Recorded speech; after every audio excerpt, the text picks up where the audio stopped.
En ce jour de réveillon, vous êtes nombreux à préparer votre table de Noël.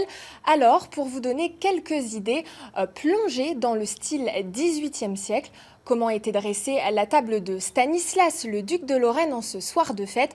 Jean-Louis Janin d'Avier, chargé de conservation à l'hôtel abbatial de Lunéville, a mis pour nous les petits plats dans les grands pour vous faire partager cette table de roi. Il a décodé pour nous les arts de la table de cette époque, un voyage dans le temps qui vous est proposé par Bruno Courteau.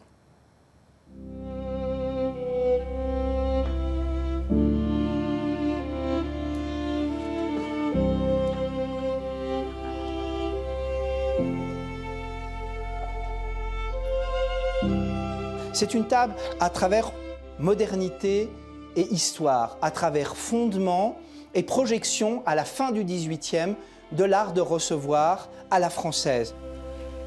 Nous voici au cœur du Canaméliste, un ouvrage de la médiathèque de l'Orangerie de Lunéville. Il a été rédigé en 1751 pour Stanislas Leszczynski par le sieur Gillier. Et lorsque vous feuilletez tous ces plans, tous ces éléments, eh bien vous arrivez très progressivement à ce qui nous a permis de réaliser cette table, le plan de table du Canaméliste que vous voyez ici. Vous voyez à l'intérieur de ce plan et dessiné sur ce plan des porte-fruits, des chinois, des décors de broderie, de pastillage et de forme. Le tout réalisé en faïence, en cristal, en verrerie, en sucre. Et nous retrouvons ces éléments à l'intérieur de cette table.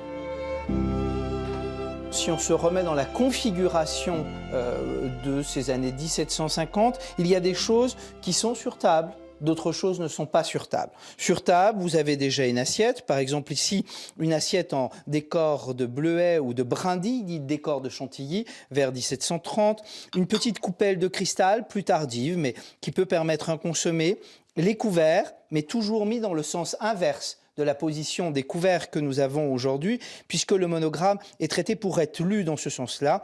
Et puis, des petites tasses, peut-être parfois pour des consommés, mais pas de verre. Pourquoi? Parce qu'au XVIIIe siècle, le verre est un élément que l'on rafraîchit. Les vins de champagne, les vins sont un tout petit peu plus lourds qu'aujourd'hui, donc on les met dans un rafraîchissoir, on va rafraîchir le verre et on va couper toujours le vin avec l'eau et le verre est apporté à table par le convive.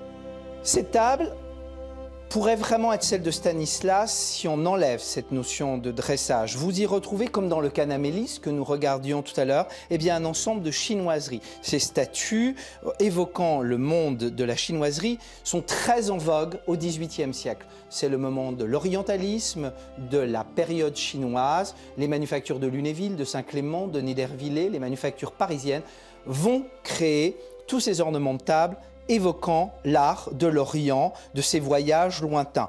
Et puis, il y a toutes les choses rares. Aujourd'hui, une poire est un fruit normal. Dans le Canaméliste, il y a les poires d'hiver, et les poires d'hiver sont des poires dites de Colmar. Et on les présente sur des petits supports de cristal ou d'argent.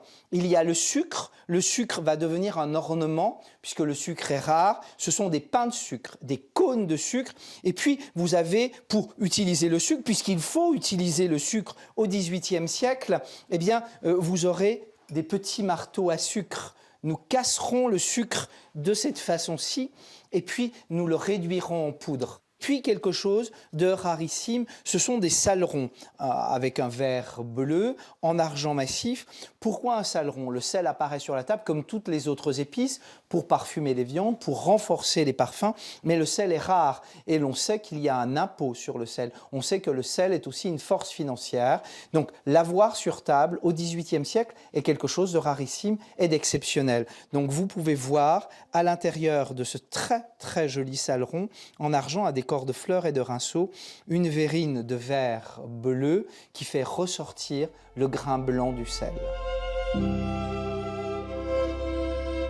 Aujourd'hui, si vous aviez juste envie d'un Noël en Lorraine, dans les pas de Stanislas Leszczynski, au cœur du Canaméliste, dans la gourmandise sucrée des oranges, des agrumes, du sucre, d'un baba ou d'un chocolat fait à la maison, oui, ceci pourrait être la table de rêve de votre Noël, issu du XVIIIe siècle lorrain et du XVIIe siècle dans sa généralité internationale. l'art à la française rayonnant dans toutes les cours d'Europe à ce moment-là. Joyeux Noël à tous.